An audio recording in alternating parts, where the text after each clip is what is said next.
What's up guys, and it's time to talk about the real endgame. Huawei's endgame is near. Things are getting worse and worse and worse and worse. The giant who was expected to dominate this year is now in a really serious situation. How did it all happen? What this means for us consumers, and what does it mean for the existing Huawei users, and what possible things can Huawei do in order to get out of this problem? So let's talk about how did it all happen, the origin of the problem. There were a lot of rumors going around that China has been spying on people. It all started with an article on Bloomberg over 6 months ago which stated that China is infiltrating big US companies by using a tiny chip on their silicon. These companies include big names like Amazon and Apple. While the Bloomberg article was called BS many times, even though that the companies themselves officially stated that no such hardware was found on their imported silicon, still this did give momentum to the idea that China might be spying on the US by means of cellular devices. This started affecting major Chinese smartphone manufacturers. So earlier this week, things got to a whole new level when US Department of Commerce, following an executive order signed by President Trump, blacklisted Huawei and about 68 other companies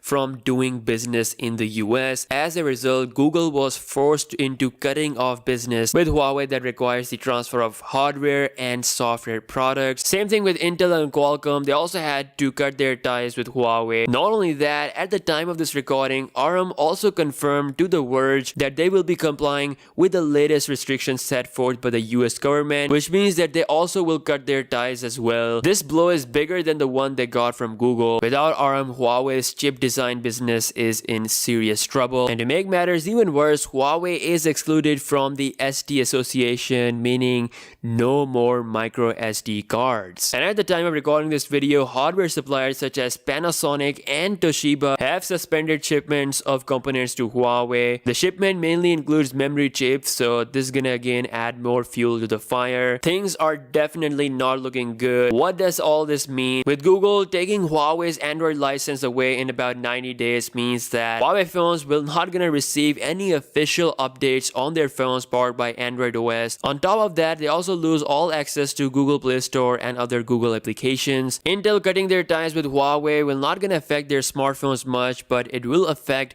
their MateBook laptops. Again, the major blow is losing the license with ARM, which means that Huawei will not be able to design its own chip because ARM is just everywhere. Whether it's a Samsung Exynos chip or a Qualcomm chip or even Apple chip, they all use ARM architecture. So this one is a far bigger problem than any of the problems Huawei is facing with Google and other companies. Personally, I think this is a loss for everyone: Google, Intel, Qualcomm, Huawei, even the US as a whole. Huawei is a major manufacturer. They were set to surpass the likes of Apple and Samsung by 2020. Their devices are used all over the world. The Google Android license ban is not entirely a new thing to Huawei because in China, Huawei phones are rocking Android without Google services, but this affects the whole world. Huawei users around the world are worried if their brand new $900 P30 Pro will be usable after this major decision. The official statement that Google released on its Twitter account states that Google Play services and security updates will continue to function on existing Huawei devices, which is a good news if you have a P30 Pro or any other Huawei phone. But the future of Huawei is still unsure. After the negotiations, the US Department of Commerce has lifted the ban for 90 days. If during this time the US and Huawei don't agree on any deal, Huawei will have to improvise and adapt. So at this point, what can Huawei do? Huawei is currently working closely with Google on a solution to this issue. If Huawei does eventually stay in the US entity list, they will lose access to Google Play Store and security updates from Google. They already have their own applications that replace Google apps, so I don't think it's gonna be that much of a major problem. They can work around this by pushing security updates from themselves by using Google's open source project, which is AOSP. Since Android is an open source software, Huawei still can use it. As for the Play Store, it can still be sideloaded. I have reviewed tons of phones from China and they all come with no Play Store, but you can install it through a third-party source, which means having a Play Store is still a possibility, but it is a bad news because AOSP updates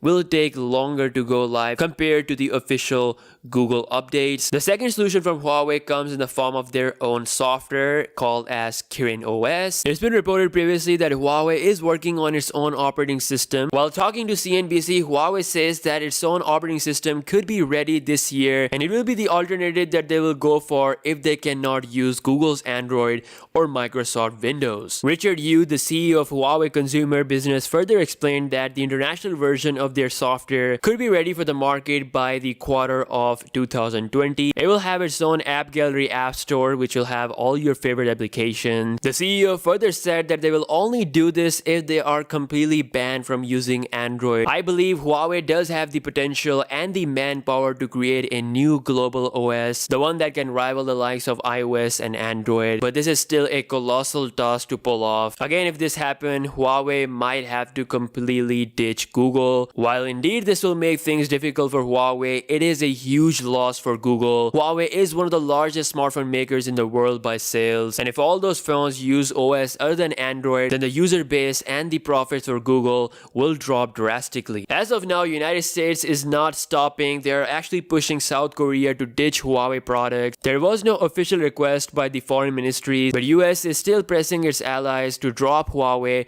from supplying its network. Now, after everything that has happened, President Trump has released his latest explanation on Huawei's ban. Basically, he said that Huawei is a very dangerous company, very dangerous thing from a security standpoint, from a military standpoint. It's very dangerous, which is why they made all these restrictions. And he further said that it's possible that Huawei could be included in some kind of trade deal, meaning that the restrictions on Huawei could potentially be lifted as a part of a trade deal. Again, there is no proof if Huawei was spying, and based on the accusation, we don't know if China will agree to any kind of deal or not. In the end, I think most likely Huawei and US will eventually agree on some sort of deal. Huawei as a company has agreed to sign a no spy agreement. I do hope this happens. If not, there are workarounds. This all hurts the US, the consumer, everyone. Huawei makes amazing phones, as we all know, so it would be really bad blow to the company. The paranoia of the US government is affecting consumers all around the world. If the US believes that China is spying through cellular devices and silicon, they should just cut off their ties with the country, right? No, the thing is they can't. In reality, US is actually one of China's biggest customer. They import stuff worth over $350 billion from China every year, but only export them stuff worth around $115 billion. The deficit is pretty high. On top of that, according to US Treasury notes, United States debt to China is over $1.2 trillion.